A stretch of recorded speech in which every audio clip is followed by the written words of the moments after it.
You are the face.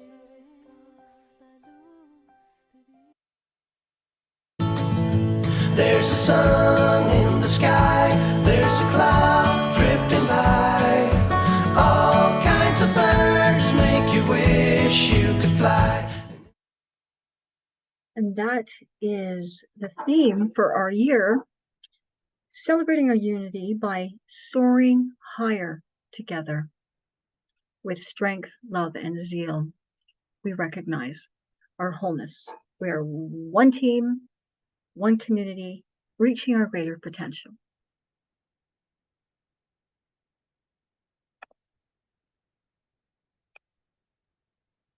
And today I have the great joy of welcoming Kathleen Kerswig. And I'm just going to share a little bit about her. Okay.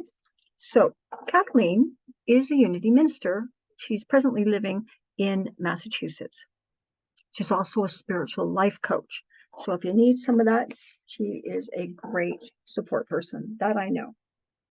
Her mission is to help others to discover freedom and create joy while doing so.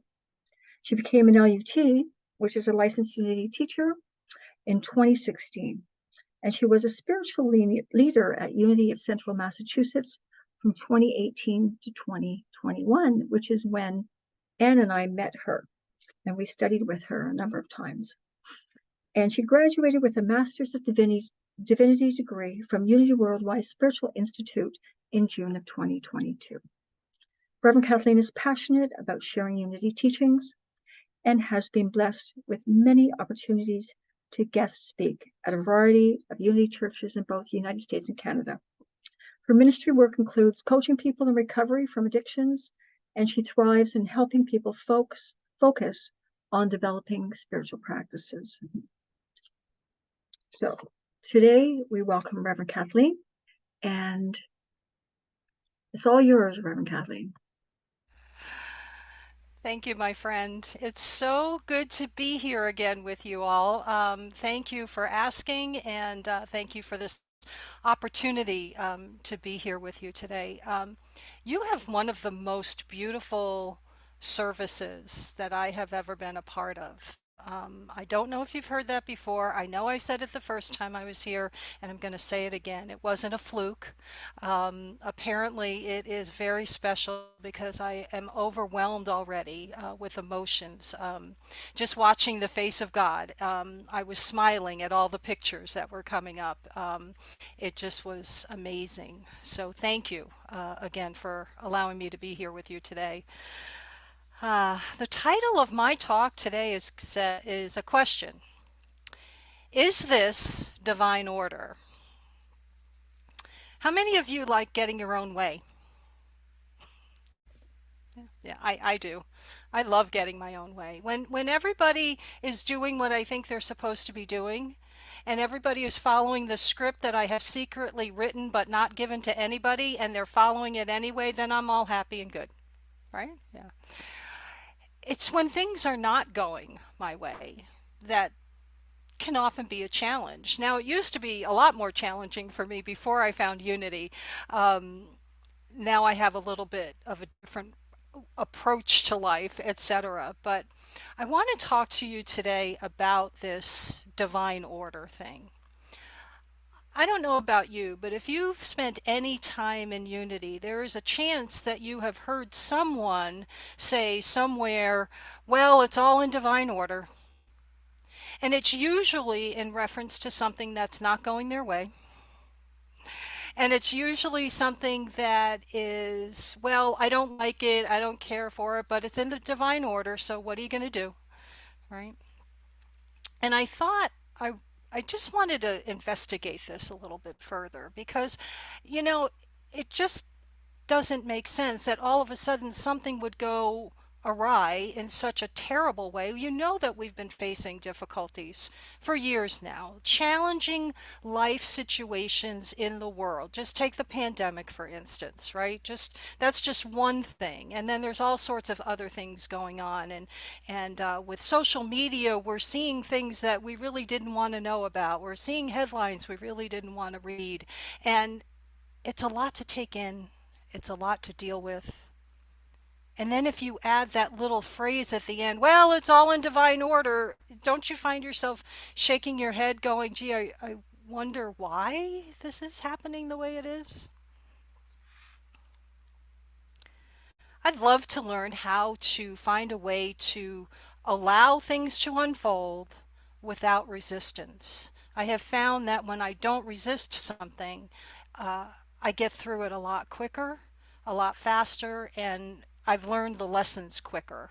Um, Otherwise, I just have the same lessons to learn over and over again until I get it. You know what I mean? Um, And so I was thinking about this. I know that all we have to go by when we're facing these challenges in the world today, all we have to go by is our own life experiences, right? I can share my opinions and thoughts with you, but you're going to filter them through what you believe, what you have gone through, and all of those other things, all of those beliefs that you have come to. You're going to filter what I say today through those thoughts. So I'm going to invite you to consider what I'm saying, but don't just take it at face value. I want you to take it home with you today. I want you to think about it during the week because it's something to think about and we're all going to go in different directions with it, right? There's a quote from a woman named Stephanie Berg who says, "We often learn from problems, mistakes, or painful events. Reminding yourself in a moment of panic that you've always landed on your feet can help you to see the light at the end of the tunnel." Is there anyone here who has not faced a huge challenge in their life, either in the past or you're going through it right now? I don't think there's anyone here that hasn't, right? And maybe we've had multiple events all at the same time. That's usually what happens for me. Is I've got everything going on. I've got stuff going on at work and I got stuff going on at the church and I got stuff going on in my personal life and it's all at the same time, right? We're here right now together, which means that I can honestly say to you, we have all survived. We have all landed on our feet. And even if we're in the midst of something right now, we're still here. And that's an excellent, excellent sign that we can keep going, that we can keep moving forward. So I'm going to do something unusual now. I'm going to go and reference the Bible. If you have experience with Unity, Unity doesn't always do that. Some Unity churches do, others don't. I'm going to reference it. I'm going to bring up a story from the Bible, and I'll refresh your memories in case you're not familiar with the story. But it is about Lazarus being raised from the dead. Okay? So Lazarus is the brother of Mary and Martha, and they are friends of Jesus. Some of you may even know the story of Mary and Martha arguing over what to do when Jesus came to visit them one time. One of them wanted a clean house, and the other one wanted to just sit at Jesus' feet. And that was Lazarus' sisters that were arguing about all of this. But I'm going to the final story before we move into the Passion story, before we move into Holy Week in the Bible. Lazarus is very, very sick. He's very, very sick, and Mary and Martha send word to wherever Jesus is. Jesus is a couple of days away in another part of the country, and they send word to him that Lazarus is very sick and they need Jesus to come back right away. And the apostles see this message and they look at Jesus, and Jesus says, "Yeah, we're going to stay here for 2 more days, guys." What? Wait a minute. You just found out your really good friend is sick. Why aren't you heading back now? And so the apostles are confused. They don't understand what's going on. And Jesus stays where he is for 2 more days. And then they head back to Lazarus and his family. And by the time they get there, Lazarus has been in the tomb for not 1, not 2, not 3, but 4 full days. And Mary comes out and she says, "Jesus, if you had been here, this would not have happened. If you had just gotten our message and shown up, this wouldn't have had to happen." Now remember what the title of my talk is this divine order? Makes you think for just a minute, doesn't it? Right? Okay, so Jesus is there and Martha comes out and she says the same thing, similar to her sister. If you had just been here, and the apostles are just shaking their heads going, I don't get it. I don't understand. And Jesus goes to the tomb, tells Lazarus to take off, open his eyes, come on, come out of the tomb, and he does, and Lazarus is raised from the dead. Why? My question to all of you is, why did it have to unfold this way? Now, it had a good ending, right? A happy ending. Lazarus is no longer dead. But I'm going to invite you to put yourself in the place of each of the characters in the story for just a minute.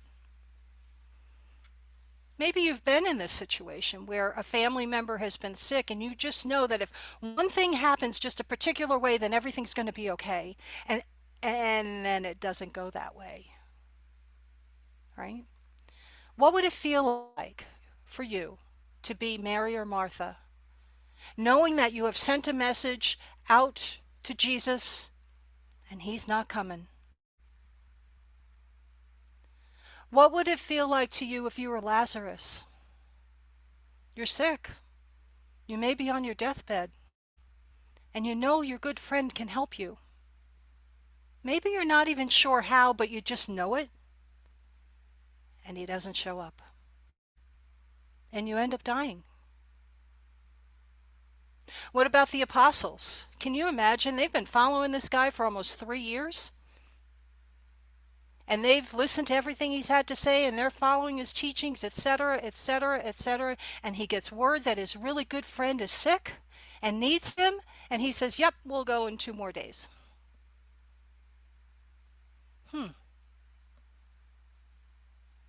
And now I want you to imagine yourself being Jesus. Because in the story of Lazarus being raised from the dead, Jesus is quoted as saying something to the effect of, this is not an exact quote, but something to the effect of, it didn't have to be this way, but I have to do it this way so that the crowds can see. Jesus knew all along that healing people wasn't getting the message across enough, let's say. This is my interpretation only. You're allowed to get yours when you go home and study about this. But my interpretation is this, that Jesus knew that it wasn't doing it anymore, and he knew his time was coming near. This was the story right before we move into Holy Week. This is coming towards the end of his ministry, and he knows he doesn't have a lot of time. And he knows that he has to show people what the power of God really, truly is. And he can't tell anybody. He can't tell his good friends, the apostles. He can't say, don't worry about it, guys. I know we're going to wait, and then we're going to go, and then I'm going to make everything okay. He can't do it that way. He's got to let them stir in the current circumstances so that when he gets there, he can show them the power of God. The divine within him can bring Lazarus back. Do you see how powerful that is? And do you see how difficult that must have been? When I was in ministerial school, I was in some classes for metaphysical interpretation, etc.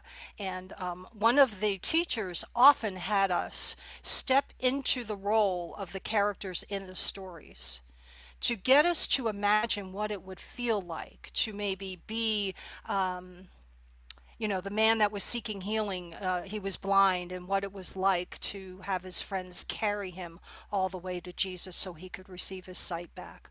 Or what it was like for the woman who had been bleeding for 12 years to finally touch the hem of the garment. We would put ourselves into the characters of these stories. And when I did this in meditation and I put myself in the place of Mary and Martha, and I put myself in the place of Jesus or the apostles or Lazarus, wow, the emotions that come up, the power that comes from this experience is astonishing. I don't have any idea of how it will happen for you. I just trust that it will happen in a magnificent way and you will be taken to new heights if you try it. When things go wrong, keeping in mind that when we say something goes wrong, that's our label, right? If something goes wrong, we say that we're out of order, maybe not in order. I'm not sure that we can ever really be out of divine order, to be honest with you. It's how much am I willing to cooperate? How much am I willing to trust that the divine, which is always inside of me, which never goes away, it doesn't take a coffee break, right? How much am I willing to trust that it's there and it's working and it's working and it's always working? I think for me, that's what this whole human experience is about. I think it's about me practicing, knowing that I'm in a human experience, but understanding that I have the power of the divine within me at all times. And that no matter what is going around outside of myself, all is well within me. I am at peace, I am safe, I am good, all of that. This body may end up doing things that I don't want it to do. That has nothing to do with my spiritual self, my highest self, right? But there's a lot of trust that has to go into this in order to understand that what we see unfolding in front of us is all in divine order. Because I don't think God or Source or the universe, whatever you choose to call it, I don't think anything happens by mistake.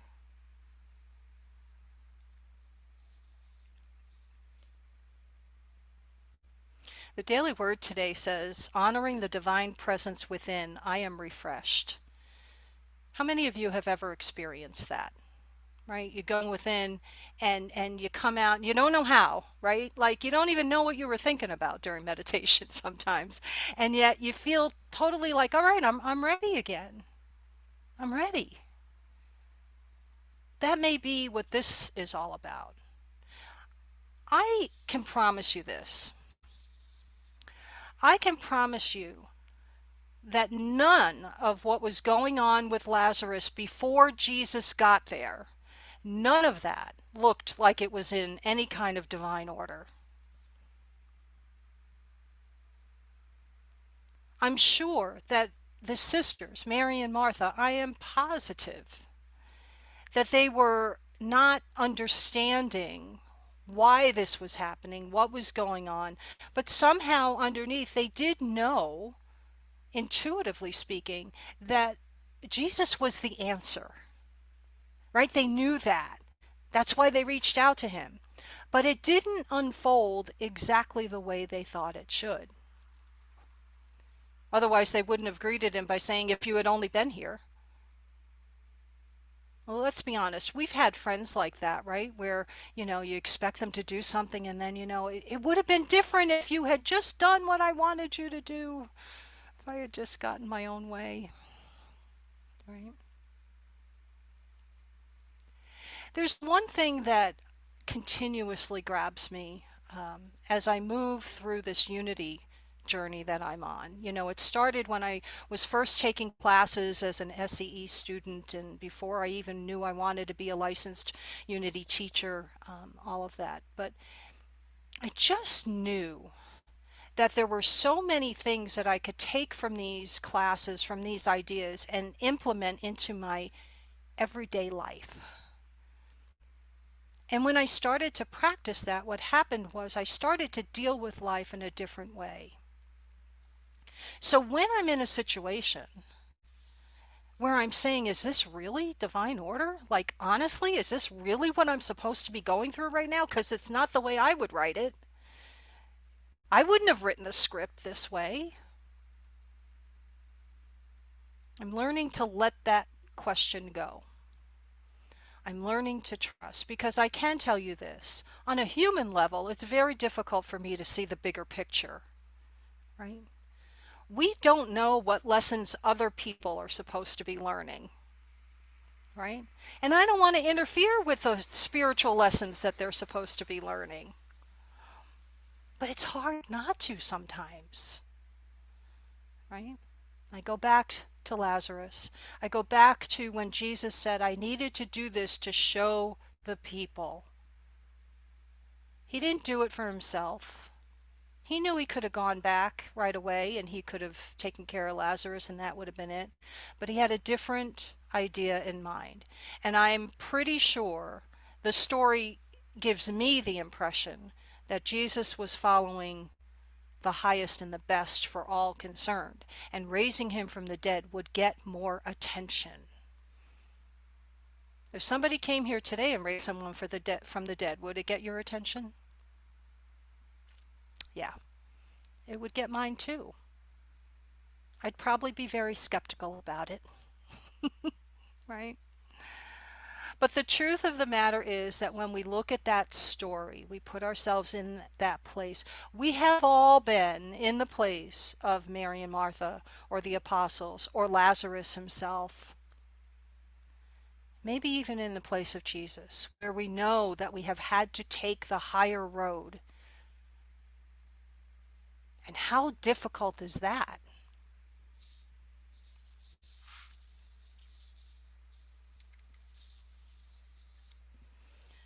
I don't always see the big picture.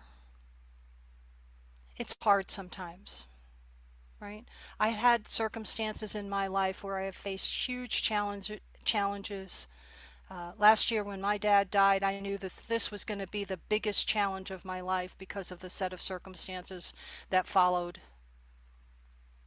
And when the anniversary of his death rolled around on June 13th, I can promise you that I got up and I celebrated the fact that I was still standing, that I had gotten through the first year, that not everything is fixed yet. Not everything is the way I would like it to be right now, but I'm in a much better place than I used to be. And I'm still doing it, and I'm still putting one foot in front of the other, right? But if I had to write this and say, well, this is divine order and this is how it works, it wouldn't have looked anything like the way it looked. I promise you that. I promise you that. But I believe with all of my heart that this is divine order in expression. I've learned my greatest lessons in my biggest challenges. When I went through my last divorce in 2009, I was at an emotional bottom that I didn't think I would ever get out of. I was at the lowest of the lows for me, and I had had a lot of lows in my life. But in 2009, it felt like rock bottom. I believe it was rock bottom. I don't ever want to go back there, right? But you know where that rock bottom left me? It left me without a church for a number of reasons. And that's how I found unity. I wandered into a church, a unity church service, because I didn't have a traditional church to go to anymore. That's how I understand divine order. When I'm feeling really challenged and really hurting and I don't know what else to do, I remember that part of it. That part of my story that I went through that no one can take away is that awful, awful ending to that marriage led me to a place where I am now a unity minister. Still boggles my mind, right? It wouldn't have happened if I hadn't hit that bottom, if I hadn't walked through that pain. It would not have happened that way.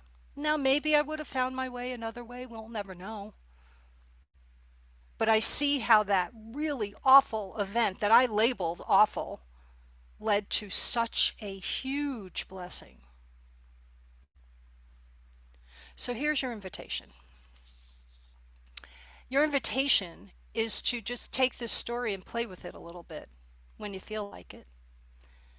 Go into meditation and feel what it might be like to be any of those characters in the story: Mary or Martha, Lazarus, the apostles, and Jesus. Don't forget Jesus. Put yourself in that place. Imagine what it must have been like to know that everything was going to be okay and not be able to tell anybody about it. Or to know that your brother would have lived if Jesus had just shown up and he didn't. Think about these things. And then think about it as it pertains to divine order. And then see where it takes you.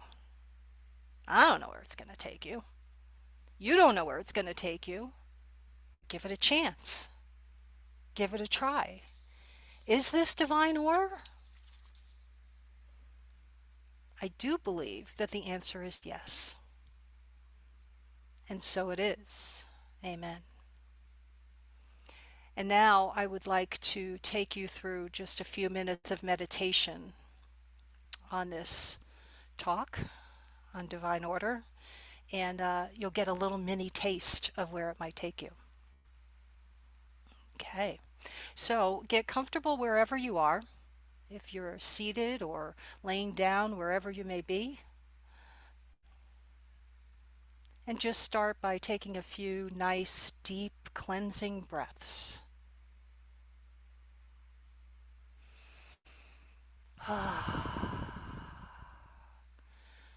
And with each exhale, feel your body relaxing into the chair, onto the cushion, wherever you may be. Each breath brings deeper and deeper relaxation. You may close your eyes if you're comfortable doing so.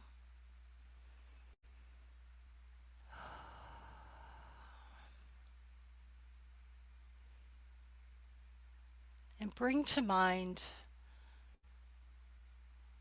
the story of Lazarus being risen from the dead.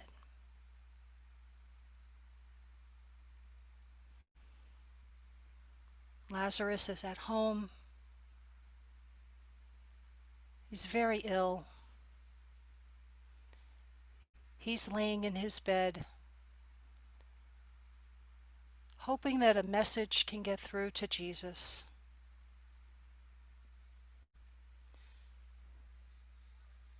So that he can be well again.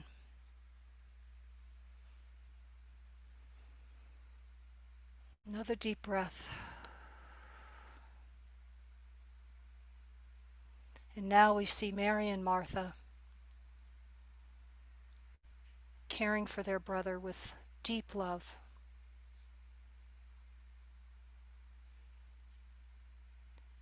Anxiously sending a messenger to Jesus to ask him to come to save their brother.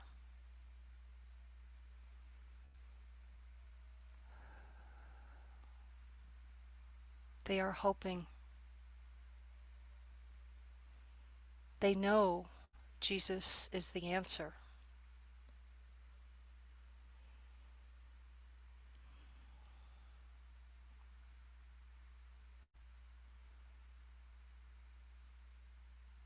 And now we see the messenger arriving, telling Jesus that Lazarus is very ill and that Mary and Martha need him to come back.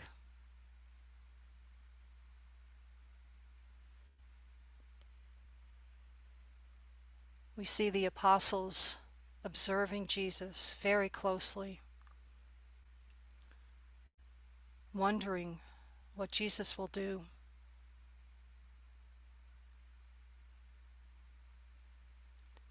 And then they are absolutely befuddled by the idea that Jesus is going to stay for 2 more days.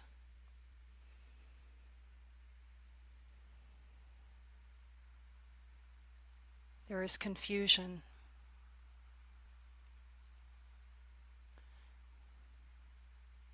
There is a lack of understanding,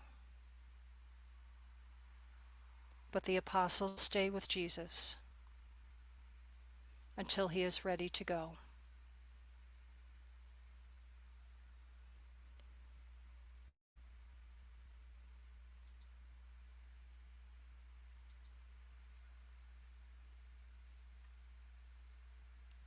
And now we move to the home of Mary and Martha. Jesus is arriving, and they are in tears, crying, "Why weren't you here?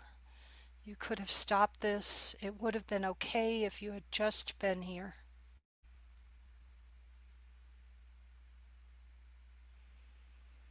Jesus, moving from the home to the tomb, knowing that what he is about to do is to show the people the power, the divine power that is available to each and every person ever.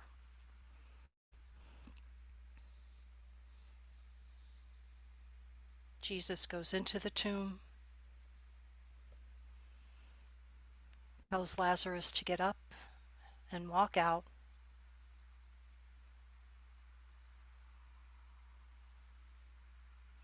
There may have been a look of astonishment on Lazarus' face.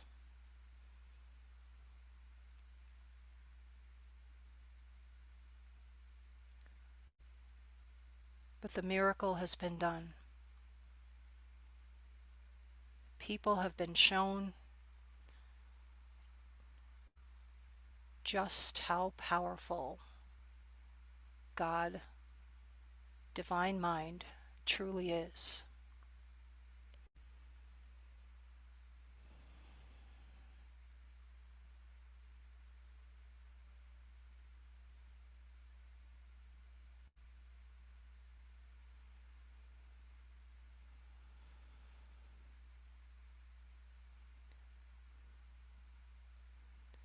As we ponder this story, as we allow it to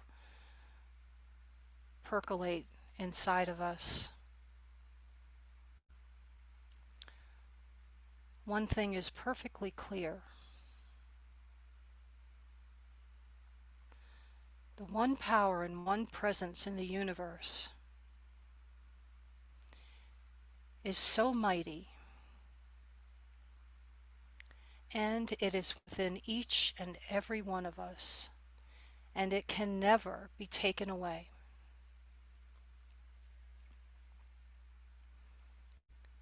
Today we are committed to opening our eyes and being aware of the divine order unfolding around us at all times.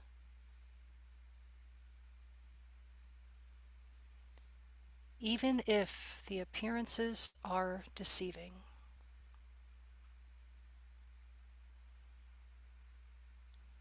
We give thanks that we are connected to the one power and one presence in this universe, and our gratitude abounds. Thank you, sweet Spirit. And so it is. Amen. Before you open your eyes, just take a couple of more deep breaths. Feel those breaths moving through your body, moving through each divine cell. Return to this place and time. And when you're ready, you may open your eyes.